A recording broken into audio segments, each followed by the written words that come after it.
Chefs and food buyers, let me tell you about a product that will generate new excitement on your menu. Fully cooked, pasture-raised, all-natural Australian lamb from Aussie Select. Their award-winning, handcrafted, innovative products are blended with the finest spices and amazing flavors. Options include agave rosemary, tikka masala, lamb pastrami, and lamb prime rib roast. Available sliced or whole with a long shelf life too. Find out more at AussieSelect.com.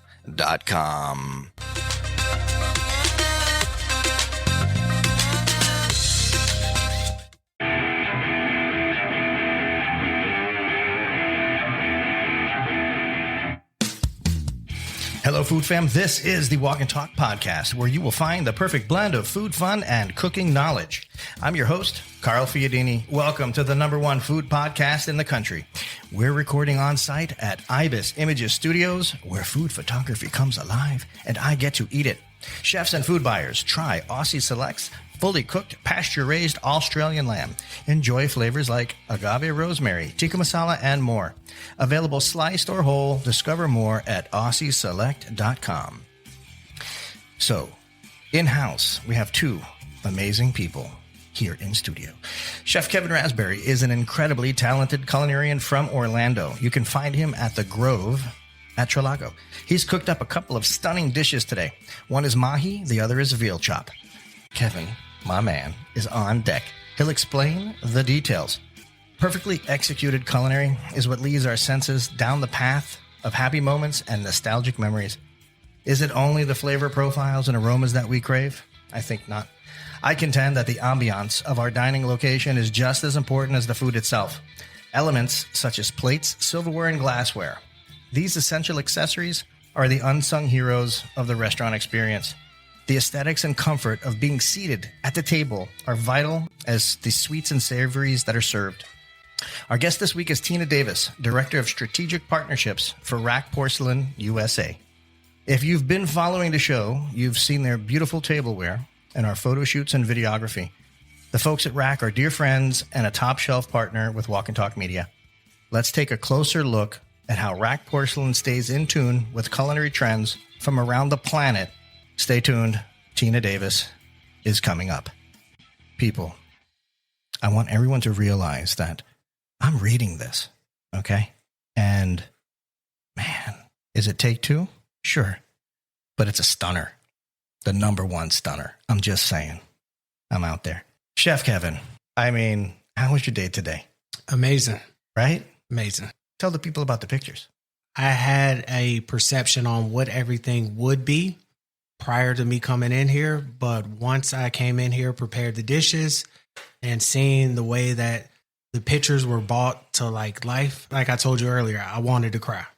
Can't cry on command, but everything looks amazing. You know, he did say that. Chef, I said, Chef, how you like it? He said, oh my God, this is great. I would want to cry. And I said, well, can you do it? I mean, I'd like to get that on camera. And, that didn't happen. And you know what? I'm glad for you that it didn't.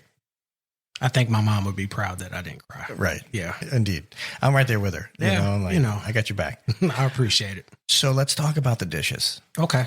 And also, by the way, you surprised us with the biscuits. Oh, yeah, of course. Start with the biscuits, man. Because that was impromptu and it was like, hey, guys, you want to eat? And I was like, yeah, let's roll. What do we got here? When you had reached out to me, you told me just 2 entrees. In my mind, I was going to do more than 2. So I was like, well, let me just do the crab stuffed Cheddar Bay biscuits, because who doesn't like biscuits anyways? I love seafood, so let's add some seafood to it. So something quick, something simple, something easy in between takes of everything else. Yeah, and you whipped it together in seconds. It was seconds. In my line of work, you got to learn how to multitask. You're always thinking about what's next. Okay, what do I got to do? It's a little different here because you told me to, hey, slow it down a little bit, slow it down. So that was took a little adjustment, but overall, I had fun. You slowed it down and it was still lickety split, man. I'm trying to do video while all the cooking is happening. And a lot of the chefs, I mean, listen, you all are trained and your experiences bring you to execution in a very fast way. Correct. Well, that doesn't work well with videography, right? I mean, at the end of the day, we have to capture all this stuff. By the way, today went beautifully. I appreciate it. And you did a terrific job. And I have a feeling that obviously what John does is ridiculous on a whole nother level, but the video is going to be great too. All right. Can't wait to see it. Okay. So the biscuits, they looked amazing. They're actually sitting there. We didn't get a chance to eat them yet. And my God, I'm dying over here. I think y'all should go have some. We should just ditch this show and go eat. I wouldn't say that. No? No. Okay. All right. So get into the other dishes. Go ahead. So the first dish ended up doing the sun-dried tomato crusted mahi-mahi. And the reason I picked that dish, because Carl, once you reached out to me a few weeks ago and invited me to be on the podcast and everything, I was looking at the page and all the pictures and everything, and it was bright, vibrant colors from the different plates and everything like that. One thing about me, I'm a visual person. So I have to picture something before I make it. So with that being said, I was like, all right, I know the perfect dish. So with the sun-dried tomato crusted mahi-mahi, I know I would pair that with the Peruvian mashed potatoes and the citrus beurre blanc and the charred broccolini. I have the color from the citrus beurre blanc. I have the purple, the bright purple from the Peruvian mashed potatoes. I got a bright pop of the green from the charred broccolini and the color from the mahi. It just set everything off. The smells that were going on in this house today were John, right? Am I getting a head shake? I am. Okay. John gave it a head shake, so you know it's good. All right. Then you had the veal chop. The veal chop. So yes. So that was something I've never done, but I was like, let's have a little fun with it today and experiment a little bit. So I did the blueberry kiss grilled veal chop. So with that, I've always wanted to cook veal. I have something called Blue Magic. So I was like, now is a good time. Well, wait a minute. What do you mean you have something called Blue Magic? What is that? Blue Magic is a seasoning blend that I created. I was bored one day and I actually made it by accident because I was talking to someone else. My daughter was talking to me and then I was on the phone. Some things happened and tweaked it a little bit and added a few more ingredients. And that's how Blue Magic came alive. This would be the perfect opportunity to add the Blue Magic to this with the blueberry bourbon gastrique sauce to go with it. Sweet mashed potatoes and then the asparagus. And that's literally it. The colors popped. I'm going to bring Tina on in a minute. But so we have all these plates and you have all these colors. And together as a group, y'all just, and with John, you guys, the three of you, figured out the right plate colors to go with all these dishes and the ingredients. From a consumer's perspective today, I'm taking myself out of the seat here and I'm over here and I'm just looking at things. Stunning. You, sir, did an amazing job. Thank you. I appreciate it. I want to thank y'all for giving me the opportunity. Sure. And by the way, Kurt from Peninsula. Kurt is an amazing man. He says, I love Kurt. He wants to do a cook-off with you. He told me already. His feelings are going to get hurt, but. Maybe so. And I kind of want to capture all that. I want to get somebody crying. Maybe we can make Kurt cry. I think we should set that up. Okay. I'm not even playing either. Hey, let's do it. This is challenge accepted. All right. Let's get Tina on the show. Welcome to the program. Hi. How are you? I'm good. What do you think about doing like a cook-off? You want to be part of this or what? I would love to be part of this. Yeah? Mm-hmm. Okay. Can you explain a little bit about the vibe that went on in the studio today? The vibe was amazing. Just from the moment that I walked in, I felt so incredibly welcomed. The photography situation that John has is amazing. The amount of props, the amount of plateware, thank you, and accoutrements that go with them. But it's such a welcoming atmosphere. And from the moment that I met you guys last year at the F&B show, I just knew there was something there. And I was super excited to partner with you. And it's just gone beyond my wildest expectations. Stop it. Because that makes me happy. I know that makes John happy too. The whole team is happy, Pooch included as well. At the end of the day, who knew that it was going to, actually come to this?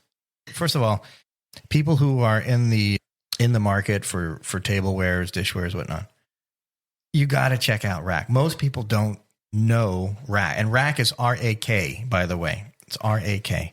You need to check them out because the stuff is beautiful and it's very durable. I feel like I can throw that on the ground and it's not like this wouldn't be good for a Greek restaurant. They can't throw them in the corner and smash all the plates. I'm kidding. It's great for Greek. But yeah, at the end of the day, you guys do such a great job. And it translates into what, for example, like Chef Kevin today, like what he put out is just phenomenal. And it just, I don't know. It's wonderful. because I do a lot of product development. It's interesting to hear what chefs want and need and how you can change what you're doing or pivoting to cater to those chefs. I mean, they're the ones that need the canvas for their culinary creation. And, if a rim is too big, if a well is too small, or, they want a certain shape, or we're missing something in a collection, it's usually the chefs that point that out first to our team. It's a great segue into the question of how does a company like RAK stay on trend? You're a global company. You guys are out of Dubai. Yes. And you're relatively new to the dishware game, tableware game, right? 9 years? In the U.S., it's 2016. So next year will be 10 years. And for RAK Ceramics globally, it'll be 20 years this year. So we are very new. And it's interesting. I've spent a lot of my career at companies that had very, very long legacies. And to be at a company that is so new, it almost feels like a startup. It's a smaller corporation.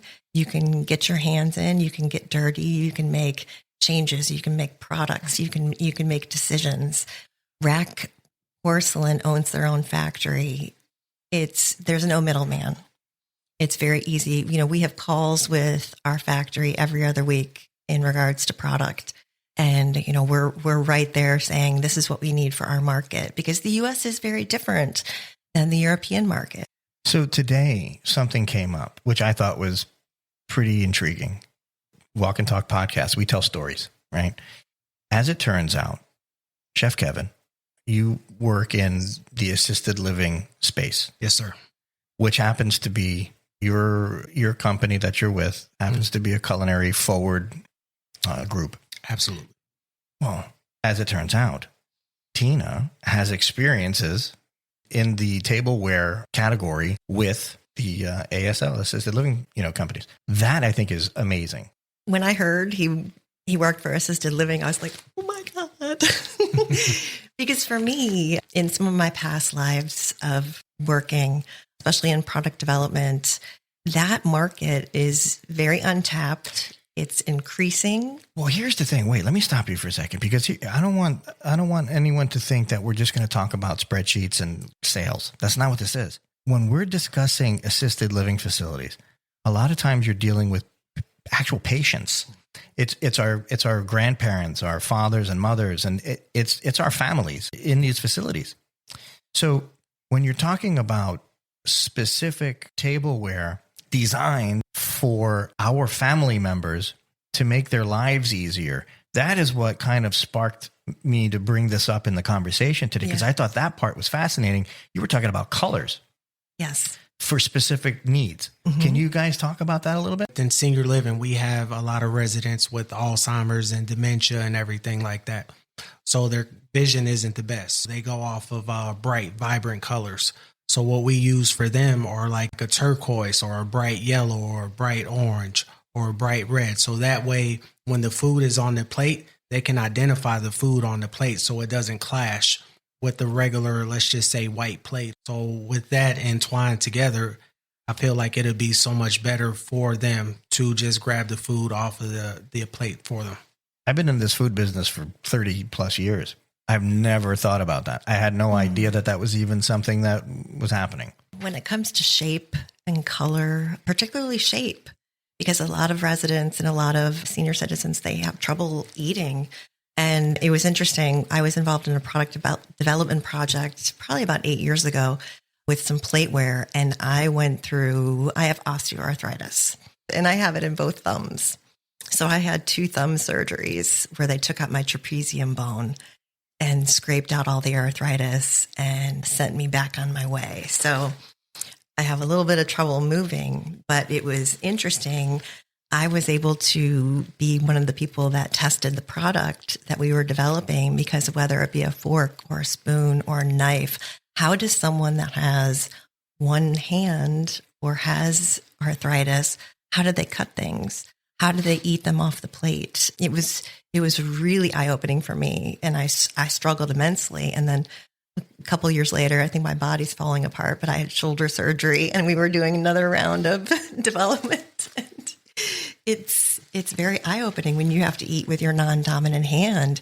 Your plateware and your flatware can definitely assist in that. So utensils and plateware are used to help, the resident / patient in many cases, correct? Correct. How does that work? We'll have certain residents that have different levels of care. So which means they need more attention and stuff like that. They may not be fully accessible to use their arm or use both of their hands or all 10 fingers. So I feel like with special plateware and special cutlery, let's just say I have a resident, she can only use 3 of her fingers on her left hand and her right hand's totally non-functional at all. So it's like the whole time she's been using her right hand, now she's only has these 3 fingers to work with. So she needs something that's comfortable enough to where she can still feed herself and still do the normal things as much as possible that she tries to do. So I feel like with the cutlery and stuff like that, with the special grooves in them and everything like that, to where it's easy for them to hold and it's not pressuring them, will make things so much better for them as far as them eating. And that falls under the kitchen? Yes and no. Part of it falls under the kitchen as far as me making sure I have these utensils and silverware and plateware available for them. The care staff handles certain things as far as feeding them, depending on the residents' restrictions. I always make sure that they have like the plates, the glasses, the cutlery, anything, and including the food. So anything food related all falls under me. Obviously, RAK handles these products. Yes, we do. Yeah, I mean, there's so many colored options that we have. When it comes to flatware, it could be something as simple as choosing a flatware gauge that's heavier so that a guest or one of the patients that has tremors can hold that flatware and hold it and it feels good in the hand versus something that's very thin. I mean, it doesn't necessarily have to be specifically designed for healthcare, something with a simple band around the outside so that, people understand where their food, where it ends. People really have trouble seeing. And one of the things when it comes to cataracts, when you're designing a plate, if you want to see what it looks like, so you can put Vaseline over your glasses and you look down at the plate and you try to eat. And that's what it is. That's what it looks like to people that have cataracts. So whether you just put a simple band around the plate or something, some kind of decoration so that they know where it ends, or there's so much to it. It really is it's a big passion of mine. I feel like this is an untapped piece of information a knowledge base that we should know. I mean, we're all getting older. I mean, if there's a 25-year-old listening to this, I know I get it. But the rest of us who are up like 40s, 50s and beyond, my goodness. I mean, that's amazing. Who knew that? But on the flip side of it, I think some of these assisted livings, they're also senior living facilities that are attached to these, Correct. So it's 55 and older, which, I'm almost there. Woo woo. Yeah, But, those type of places that are connected to the assisted living or whatever are, if you think about it, we're talking about millennials, parents particularly, and millennials have a penchant for food, and they're overall, when you look at trends, it's a big thing and it's very important. And when they're putting these parents into these facilities, they want to make sure that they're eating well. They want them to eat off of plateware and dinnerware that doesn't look like it came out of a cafeteria. They want that paper plate. They They want to feel like they're at home. So I think that there's a huge opportunity in that market as well. As we all age, we want to eat and enjoy that dining experience.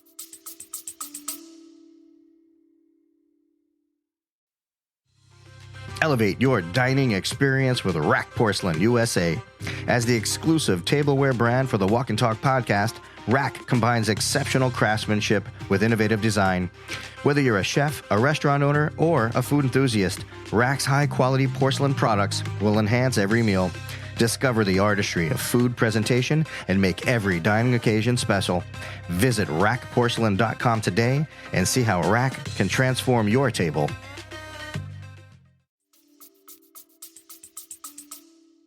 You sent us some stuff last week, and it was like it was very Mediterranean, Yes. mosaic-ish sort of, beautiful.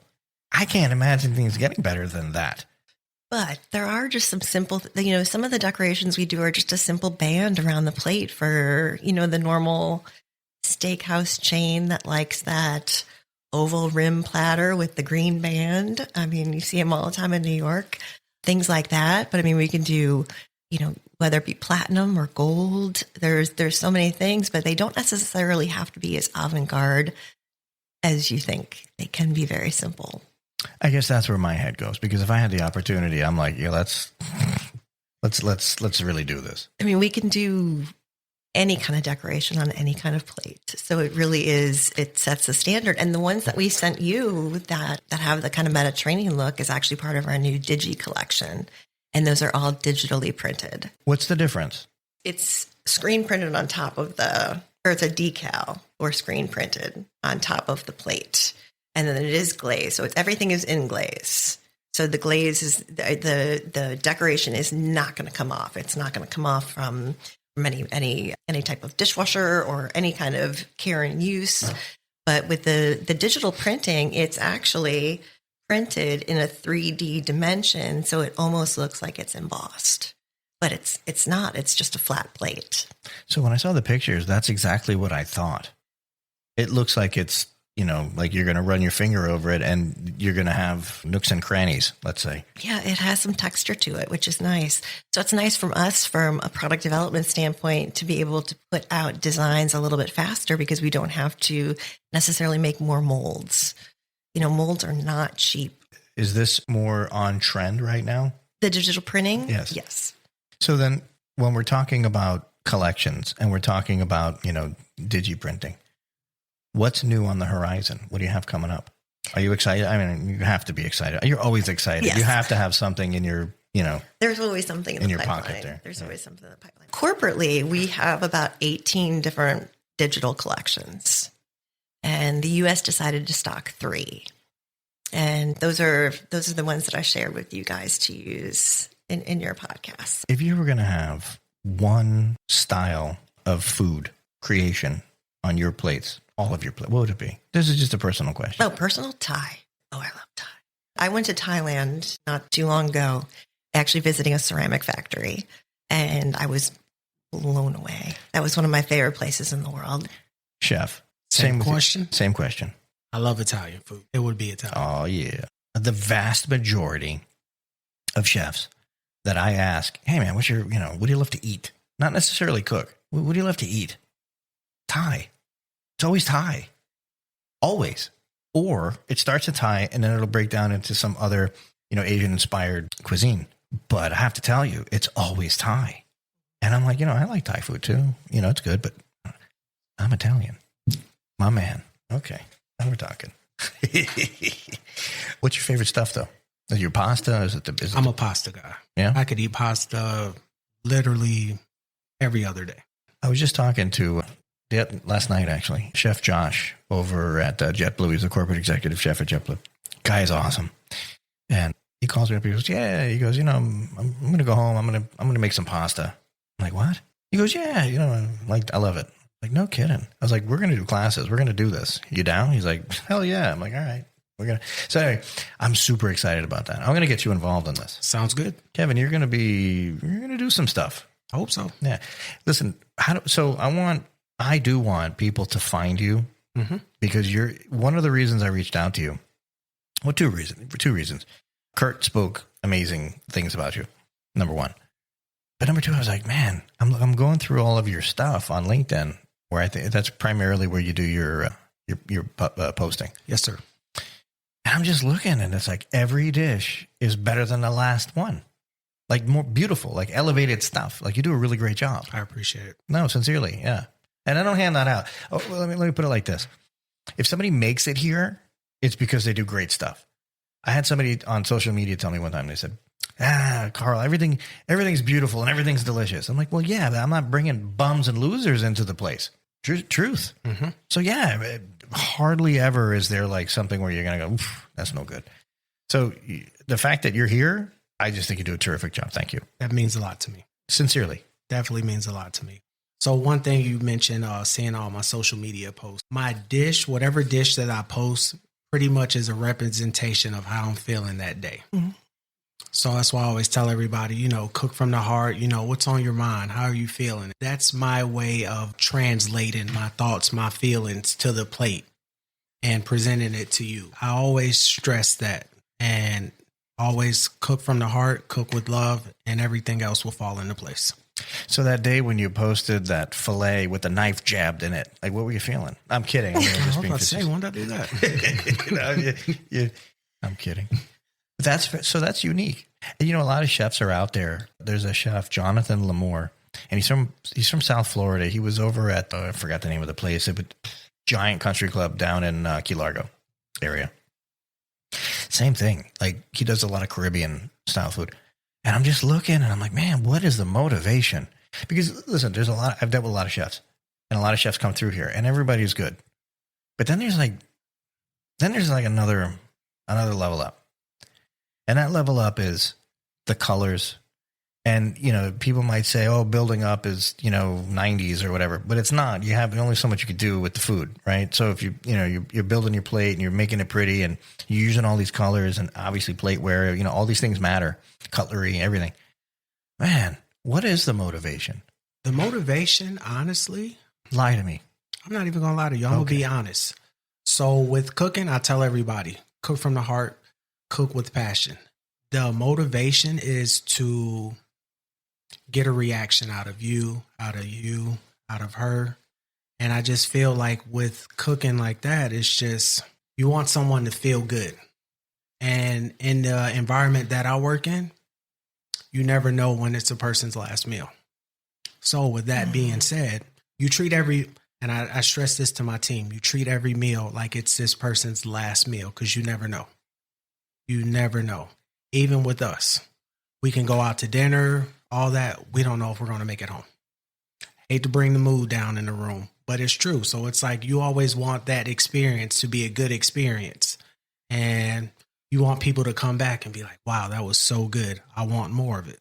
So that's the passion. That's the love. That's what motivates me to keep going. And I also want to keep pushing push the barrier a little bit further out that and just try new things. Some things work, some things don't, but you don't know unless you try it. You killed me with that. That was amazing. That was a beautiful thing to say. And I have no reason to doubt you on that. With that said, you have obviously the people that you're cooking for. Mm-hmm. They're older, seniors. Yes, sir. Right. How are they, by and large, how do they embrace, because what you're putting out is a little edgy. It's pretty stuff. It's very modern. I'm pushing the boundaries. Right. So how are they receiving you? At first, they're a little hesitant until that dish comes to their plate. And literally all it takes is one resident to order the plate, and then everyone else is looking like, oh, what's that? What's that? Then they order it. It just takes one person, and then everyone's loving it. And it's like, I always think back to where they want stuff that's reminding them of their childhood. So it's like, I'll make that, but I'll add my twist to it. So like I told you earlier, I'm a visual person. I can't make it unless I can picture it. Literally, one time I did pork and beans, but I elevated it to where I'm having fun with it. And I tell everybody, let's make cooking fun again. So it's like, I feel like if I do that, everyone else will be receptive to it.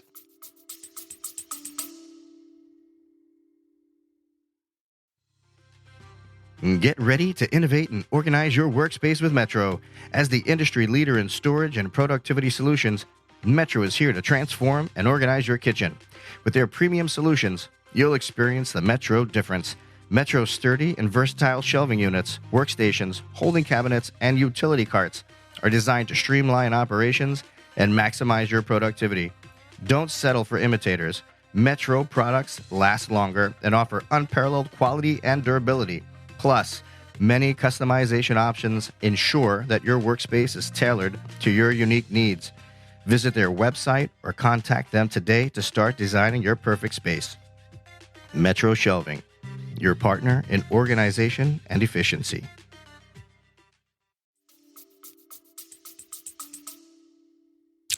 I love that. So basically, it's kind of like Ethel is going to see Edith eating some kind of elevated dish, and she's going to say, "Oh my God, I want to try that!" And then all of a sudden, it spreads throughout the whole Wildfire. It's wildfire. I love Wildfire. it. My goodness, They just don't like me to stack their food. that's just don't stack it. Don't stack it and don't let it touch. And give me a to-go box. Yeah. That's it, man. I know the deal. I know how that works. My experiences in the food industry has always been front of the house. And, you know, my alma mater is a place down in South Florida called Beverly Hills Cafe. John was there too. We were there together. And this is a million years ago, obviously. A lot of seniors, blue hairs everywhere. And awesome people. But boy, I'll tell you, they know what they like and what they don't like. And bring the box. And also bring an extra napkin, you know, the linen to put over your shoulders because it's chilly. I'm just saying, like, that's a, you remember that? You know, So the funny thing with that, and I had a hard time realizing with the elderly, they don't eat like we eat. So what I think is a full portion is like a half portion to them. So literally everything's, oh, just give me a half portion, put it to go. I need a box. I'm going to take it back home with me. So that is something I had to get adjusted to. Did you actually make smaller? Are you making a smaller portion? Yes. Oh, that's cool. Yeah. Yeah, because me, I'm like, Where's the rest? where's the rest? Yes. Tina, we're talking about a specific segment of culinary guest right now. But when we're talking about tableware and different cultures, and we're talking about the globe, are you selling the same series of tablewares in the States as you are in Europe or elsewhere? Sometimes yes, sometimes no. How do you determine that? Well, I think I mean, culture is a real hard thing to kind of traverse. How do you do that? it's not necessarily, there's two different things. There's the cultural aspect of it, but there's also, when it comes to the US and when it comes to sizing of things, our sizing of plateware is a lot different than the sizing of plateware in the Europe or the Middle East. It's bigger. It's larger, isn't it? It's larger. Yeah. So it was interesting. You're catering to me. So, I just want you to know that. So we might have, some certain plate sizes that sell better in certain parts of the world where we need to be mindful of that. We have some collections that they might be launched in a different country and they're coming from, they might be inspired by our European team. And when we see them, we look at them for the US market and think there are some things that might be missing. We might need to add some things. The cups might need to be bigger. You really need to look at what. Don't bring me a bread plate for anything, not even the bread. You understand? Yeah, hear what I'm saying, right? So you don't like the bread and butter? I love it, but put it on a big plate and give me a lot of it. That's what I'm trying to tell you. But here's the thing, though. Colors. Do you find that there are different countries that prefer very colorful plateware or very, eclectic sort of stuff? Like, how does it break down? Like, where? Well, obviously, in the eastern part of the world, and depending on where you are, whether it be India or China, I think sometimes the plateware can be, from just my travels, a little bit more decorated and a little bit more ornate. But, we're getting into such an area where colored, if I can explain it like this, years ago, when I started traveling to the trade shows across the globe, and I would go to Maison Auger and Salon de Mobile, and I would go to the Frankfurt Ambiance show, 10 years ago, there was a lot of white and a lot of cream. Just when it came to plateware, you would walk bland, huh? You would walk the show, and it was very, very white and cream. And over the last couple of years, we're starting to see more color, and then different body types. That's when you started seeing, for the food service world, it really was about white porcelain. And then all of a sudden, we kind of got into this trend of the retail world with their stoneware, how exciting things got in the retail marketplace, and they wanted to bring that into food service. The problem with that is that it isn't the most durable product. It can be a beautiful pattern, but some of those patterns are stoneware, and it's not going to have the durability of porcelain, which everything at RAK is a porcelain material with a very high alumina content. So it's trying to take, so trying to get back to I kind of went around your question, but looking around the globe, I think now color is everywhere. And for those establishments that have a lot of white, they're starting to get into adding color, whether it be for a dessert plate or for a bread and butter plate, even though you don't like them. Not that long ago, we ended up doing 2 shoots. We did it on the white and we did it again on one of the black plates. Man, it was gorgeous. It popped. It blew out of there. It just blew off of the plate. So there's so many things you can do. And obviously colors, it's not black is black, colors is colors. But at the end of it, it's like, I'm going to get rid of the white plates. I want to probably get something else. I want to get something with a little bit more pizzazz, a little bit more, something interesting, some life. Well, and it doesn't just have to be white color. There's so many different glazes and things like that are happening that you can get those pools of color in different places. And it can almost look watercolor-ish. But I mean, it's the way that the glaze is fired in the kiln. So you can get so many different variations. I meant it in the monologue when I said that, when you're talking about your dining experience, it isn't just about the sweet and the savories on your dish. It's about the ambiance of the whole place. And your plate is carrying the food you're going to eat. And it's part of the experience, and it could potentially make your food taste better. Because it looks cool. And if it looks cool, man, I feel good about it. Therefore, I'm going to go into this just with a better frame of mind, and I'll probably like it. Mm-hmm. I mean, I'm just saying, I don't know if that's accurate or not. Well, I think it is. I think if you have honestly, if you have the right shaped soup bowl for your soup, by the time it gets to your table, after sitting in the kitchen for a little bit, it's going to be hot. And that has to do with the material that it's made of as well. And porcelain's going to hold that heat. So... Chef, you're shaking your head. I agree. It will hold that heat. The porcelain or the shape? Or both, I guess? Both. Yeah? Both. What's the correct shape for... tell me about that. Well, it depends. It depends on what kind... if you have a very shallow bowl... shallow, flat bowls are very popular right now. And it's almost like a plate with a higher rim. If you spread a sauce or soup in a bowl that's very, very low like that, it is going to get cold faster than something that's a high bowl. So you just need to be aware of, the height, the width, and how it's going to withstand that heat. I think that's important. To add on to that, so a little backstory. I always wondered why my degree said associate's degree of applied science, right? Well, it wasn't until maybe 5-6 years ago I started to understand the science in cooking. You're talking about culinary degree? Yes, sir. Mm-hmm. As she's describing everything, all those factors play into it, to whereas if your food's going to stay hot or stay cold, or if it'll clash against it and stuff like that, that is the science part of it. It's like we don't think about food as being a science, but at the end of the day, it's a science. Mm-hmm. Yeah, I see food as a science.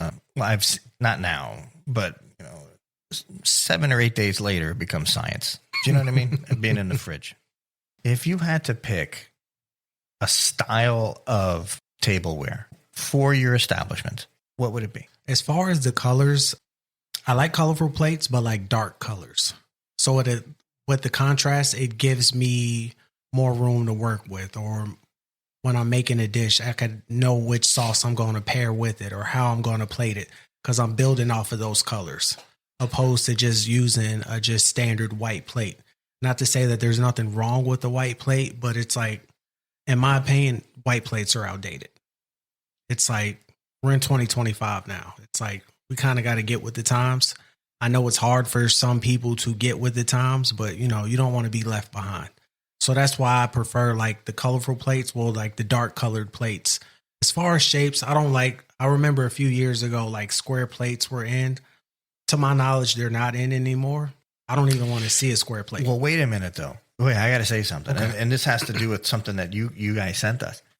I agree with you. Like the plates I have, they're gone. Like my wife and I talked about it, and we're going to move on from that. Well, you have a catalog. I know, but anyway. So listen. So there's a black plate that we have. First of all, it's giant and it's sectioned off. It's a square plate, but it's dope. It's really cool. I need to see it. Yeah. No, Yeah, we'll show you. We'll show you. It's cool, really like charcuterie or something like that. I mean, I could just, there's so many million things you can do with it. But, and I don't want to get off on a tangent. You're right. Squares out. You hear me, people? Squares out. What's in?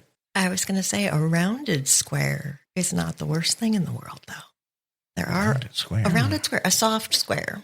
The hell is that? A soft square plate, something that has a little bit more. I mean, because the problem with the square plate is the chippage.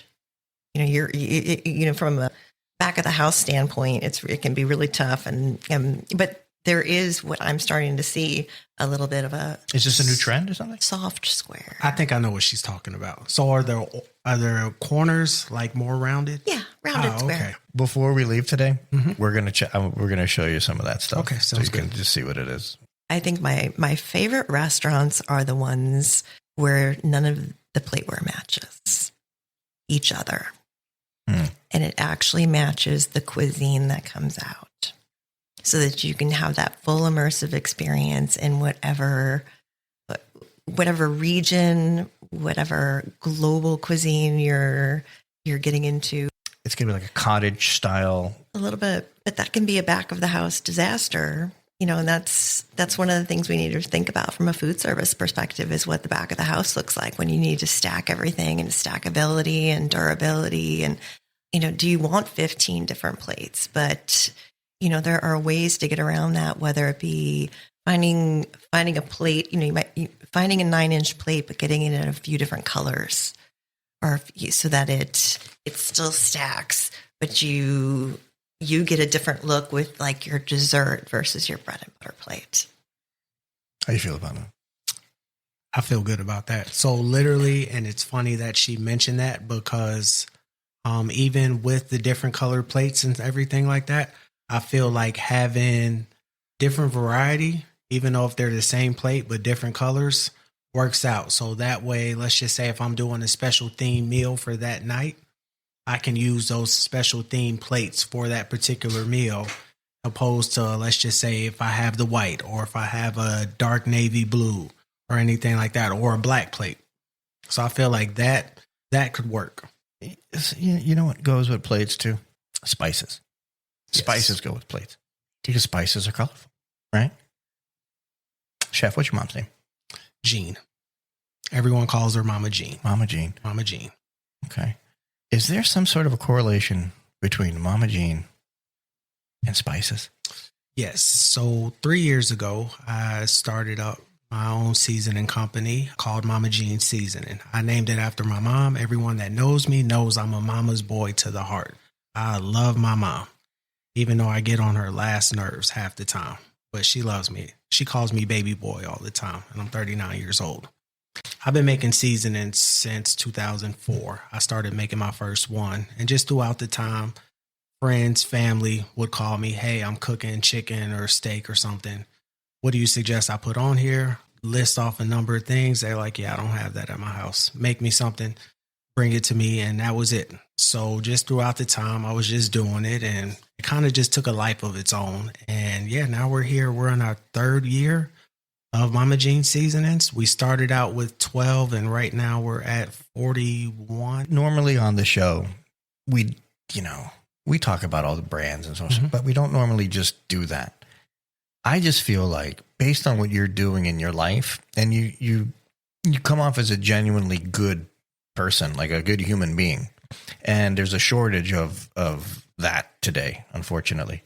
So I felt it was, and John and I both felt it was important to talk about the fact that, hey man, you're an executive chef, you're doing your thing at Trilago, you're doing it, but then you're also doing you, and not only are you doing you, but the fact is it's family centered, and I think it's commendable, and I feel like anybody listening to this should check it out. You have a website, right? Yes, MamaJeanSeasoning.com. All the social medias are Mama Jean Seasoning, Facebook, Instagram, Threads, Twitter. I think it's called X now, right? Yeah, all that jazz, right all there. that stuff. Yes, but you can find us at those. But here's the thing: it's good. Like I wasn't going to bring it. If honestly speaking, like if it was going to be like some bunk spice or whatever, we wouldn't be talking about it. All right, I'm just saying. Like, understand. We have reputations here. Okay? I understand. So, but it wasn't. It was really good. And your packaging is good. It looks good. Your label, the logo, it's all good, man. Like everything is good. Yeah, I don't want to take all the credit for that because my best friend from high school, I've known him for going on 25 years. Michael Farrington, he handles all of that. He takes care of the labels, the designs, the websites. I only handle what's in the bottle. Well, you're staying in your lane. Yes, literally staying in my lane. Okay. We're just like a 2-man small business trying to take over the world and add some flavor to everyone's house. So you're like, Mike, what do you want to do today? And he's like, the same thing I want to do every day. Take over the world. Like Exactly. Okay. All right. Exactly. You know what that is, right? What is it? Pinky in the brain. What's up? Yeah. It's a Gen X thing, man. Most people won't understand. And you millennials too. Hey, listen, it's all good out there. It's, who cares? Age is just a number, they say. I think I fall into the millennials. I think you're a millennial. You are Yes. a millennial. Yeah. Yes. 85. Yeah. Yeah. Millennial. Yep. All right. Yeah. I'm not mad at you. Yeah, if it helps, I'll be 40 this year. It doesn't help, and it doesn't get any better, dude. Okay? It just doesn't get any... The 40s are fabulous. Are they? I'm a little scared. Wow. I remember I was like 28, and I'm a man about town, or I used to be. Mm-hmm. And I'm at a bar by myself and having some drinks and having a good time. And there's an older dude, and he was like 45, something like that. Mid 40s, upper 40s, something like that. We were both drinking some scotch, and he's like, "Oh, what do you got there?" We start talking about single malts and all that good stuff. And he's like, "You drinking? What are you in your 20s? You drinking scotch already?" I like it, family, grandfather, dad, whatever. And you're in your 40s, man. Like, let me ask you a question. Like the people in their 20s are looking at you like the weird guy at the bar. Like we're just talking, I'm having a candid conversation, And he goes, "Let me tell you something. 20s are great. Your 30s are great. Your 40s are the best." And I'm like, how on earth is that even possible? He's like, because you're old enough to know and young enough to still pull it off, whatever it may be. Starting a business, enjoying yourself out and about, vacation, moving, because now I just turned 50 this year, 24, and it's over. I mean, immediately, I'm like, man, my knees hurt, my hands hurt, my hips. I'm like an old German Shepherd. I'm like, what the hell is going on here? You know what I mean? We have shows coming up. We do. It is show season. It is indeed. And the next couple months. We're going to be at a show together. We are. Yeah. Mm-hmm. Where is it? It's in Atlanta this year. Mm-hmm. Very exciting. February. Yeah. It's like the last week of February. It is. Yeah. So the people out there in the food industry, NAFM is the largest restaurant equipment trade show in the country. It's giant and everybody goes, and it's going to be badass. Now, here's a cool thing about this NAFM show. So at the NAFM show, there is a culinary competition, and it is called the U.S. Culinary Open. And dear friends of ours, Nick and Polly Barrington, both chefs, created this amazing competition that, like, you have the World Food Championship. Truth is, and what they do is great. But Tina, you and me can go and compete. They'll accept us to compete. You don't have to be a chef. You could be, home cook. Cool. Then you have like the Bocuse d'Or, which is the cream of the crop. It's like the chef's competition. Global. Huge. Well, then you got the U.S. Culinary Open. U.S. Culinary Open is professional working chefs, beard chefs, Michelin chefs, like hardcore. And it's going to be dope. There's 12 competitors. We're the official podcast for this event. How cool. So cool. RAK will be there. It's a huge event, and I'm so excited. And we get to work together a little bit. We do. So we're going to also have somebody in our booth, Supra Cut. Basically it's a citrus cutting system. Ooh. It's a piece of equipment. It's beautiful. It looks like a Mercedes-Benz. And it basically, John and I were front of the house people. We didn't really do back of the house stuff. But we used to have to slam the lemons, cut lemon wedges, whatever for service. This thing does it. And it does it beautifully, easily, and with consistency. And it even does the slit where you would put it on the rim of the glass. Such a very cool piece of equipment. Now, it just so happens that I'm talking about this. Supercut is a new partner to the show. I want to tell you, I know how much equipment costs inside restaurants. Everything is freaking expensive. Ridiculously expensive. Fives and tens and 20s of thousands of dollars expensive. This unit is $2,600, and it does a lot. And it basically does it as needed per individual use. Anyway, it's an amazing piece of equipment. They're going to be in our booth. Sorry for the sidetrack, everybody. The ADD took over. But the truth is, they're going to be at the booth and with us, and everyone's going to get to see it. It's going to be really cool. Do you know where's your booth? I knew you were going to ask me that, and I didn't write down the number. You dirty. Okay. Well, I will. Do you get to trade shows? Put it in I've the never notes. been to one. Ever? Oh man, I don't leave home much, and I don't leave work much, dude. But since I'm approaching my 40s, I'm gonna start living life and getting out and There you go. doing what you said. You're making it happen. Yeah. Well, let me tell you something. So you're a business owner as well, Yes, sir. right? So when you go to these trade shows, what you end up meeting are potential A, customers. B, you might find somebody who produces the containers you're using cheaper and closer than wherever you're getting them now. Less expensive, I should say. I hate cheaper. Anyway, you might find a better deal on some of the packaging that you use. You have to go to these shows. And chances are you'll find somebody to buy your stuff. Mm-hmm. In capacity, too. I'm not talking about I'll take a bottle. No, like pallets. Okay. Yeah. I'm gonna make it a mission of mine. Maybe one of these shows you got to come with us. Absolutely. How do you feel about that? I'm down for it. Okay, good. NAFM? No, you would. What about, are you going to be at the NRA this year, too? Oh, yes. Where else? Well, we're going to do the F&B at Sea again, and we've got tons of regional shows that we do with our distributor partners. So I'm traveling about once a month. I'm going to introduce you to some folks we met. They do the Pizza Tomorrow Summit, but they also do the restaurant show in New York.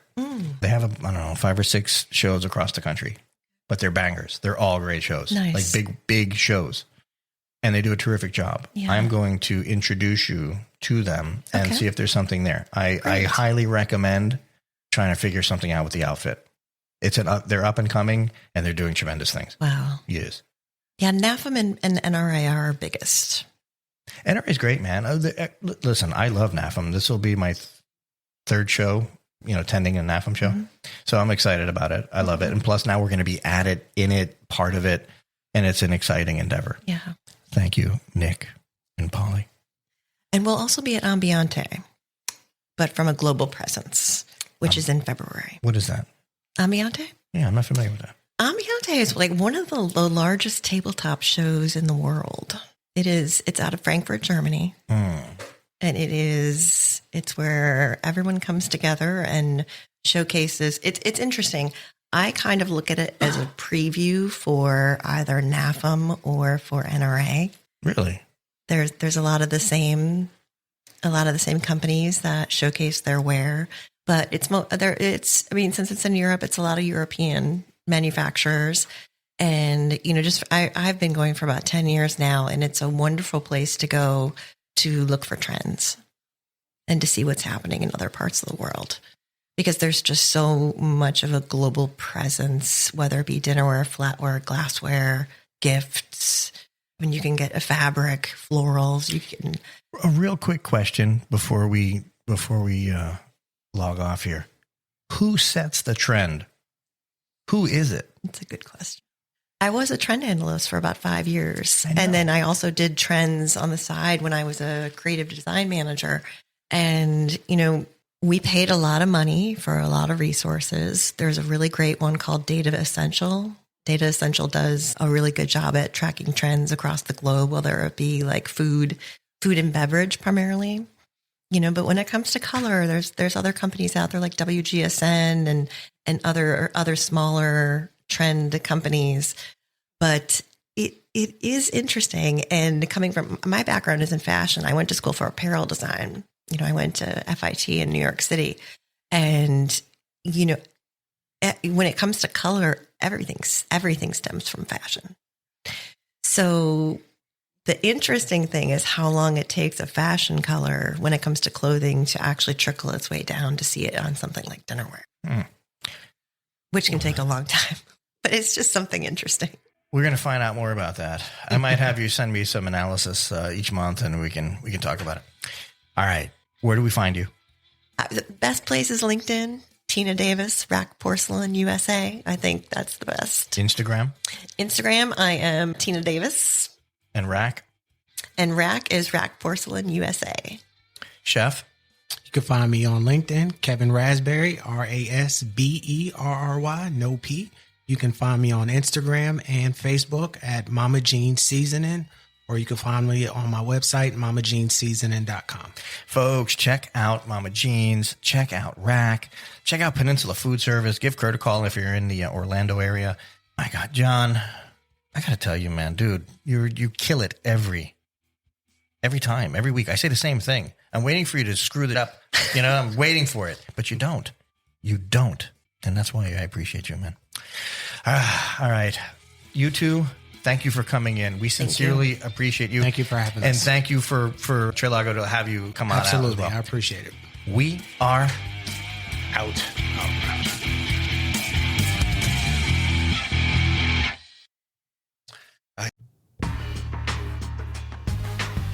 Let me tell you about my friends over at Citrus America and their amazing juicing equipment. They're revolutionizing the way you enjoy freshly squeezed juice.